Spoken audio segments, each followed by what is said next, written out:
Okay, now for the Tier 2 studies. Not quite as fascinating to me, but still some pretty good stuff here, so let me share this with you. The first study actually in the whole field of kind of health psychology. It wasn't necessarily psychoneuroimmunology, but the idea that health psychology is the interface between psychology and physical and mental health. The first study in that particular field of health psychology, Friedman and Rosenman. They basically took people who had a history in the late 1950s of heart disease. And they basically found in their particular study that one group of men who had a serious history of heart disease, they actually had personality characteristics that were very intense, sustained drive for achievement, and a lot of frustration when their goals were being blocked. They found that these group of gentlemen with these personality characteristics had a much greater chance of heart disease. This is where the field of the type A personality came into being. So this is kind of a classic study in the field of health psychology to show how a behavioral pattern can actually lead to cardiovascular problems, kind of the mind-body way. Second study for you.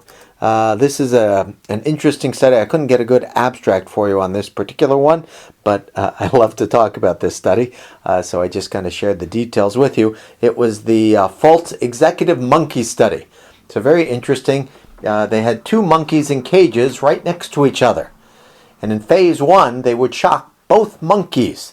But one monkey in its chamber had a lever where it could turn off the shock for both itself and the other monkey. This monkey was called the executive monkey because it could turn off the shock for both itself and the other monkey. The other monkey was called the passive monkey. So they went through the first phase of the experiment. Both monkeys were shocked. After about 13 trials, the executive monkey learned how to turn the lever to turn off the shock for both itself and the passive monkey.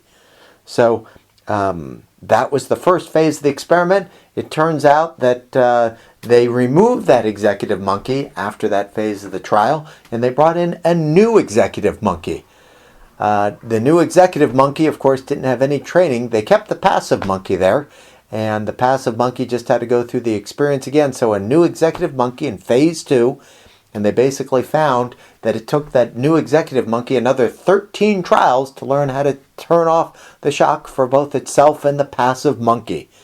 They did that one more time. They removed that executive monkey, kept the same passive monkey, and they did it one more time. Same thing happened again, 13 trials. The question is, after you're the passive monkey and you watch 3 executives do this, what would be your result? Well, the result was the passive monkey ended up having ulcers.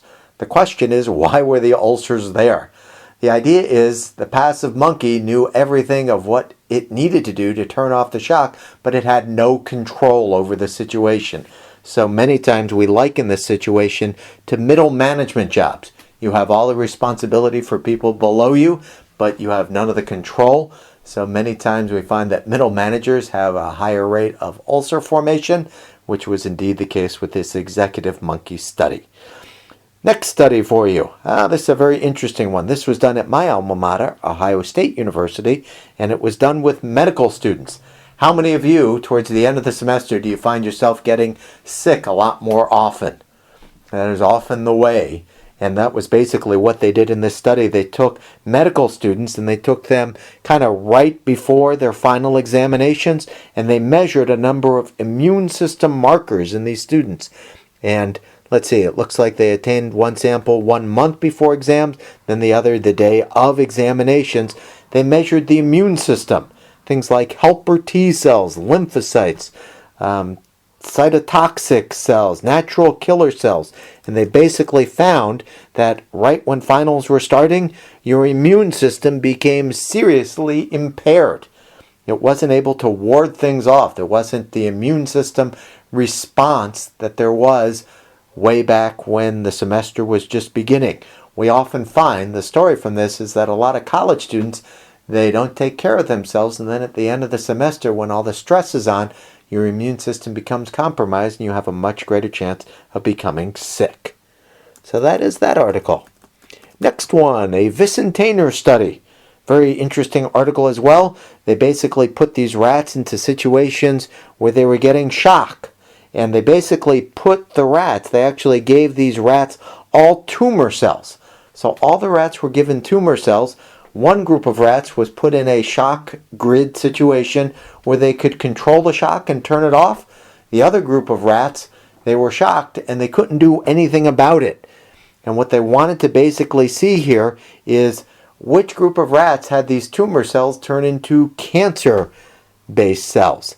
And they basically found, let's see what it says here. They basically found that if you were a rat that got inescapable shock, 73% of the time that led to cancer formation. But if you could control the shock, only on 37% of the case did that actually turn into cancer. So the idea was, if you can control your experience of painful situations and control shocks and so forth and stress, maybe you won't get cancer, and if you can't, you may get cancer. So that's the Vicentainer study. Let's see what we got next for you here. A Kobasa study is our next one. Kobasa, very interesting study here. Kobasa was actually working in Chicago when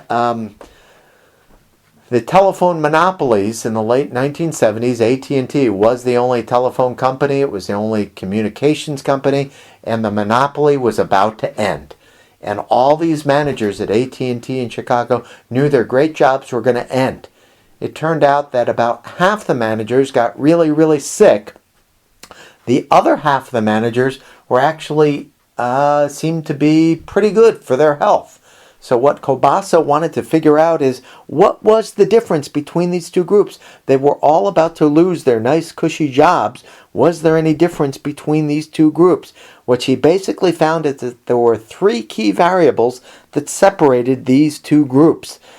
The first variable, when you chatted with the managers who had a good immune system response, who were doing pretty well and everything was okay, when you asked them what was most important in their life, what were they committed to? So the first variable is the C of commitment. The managers who were healthy said, I define my life, yes, in terms of my job, but family, friends, and other people are also very important.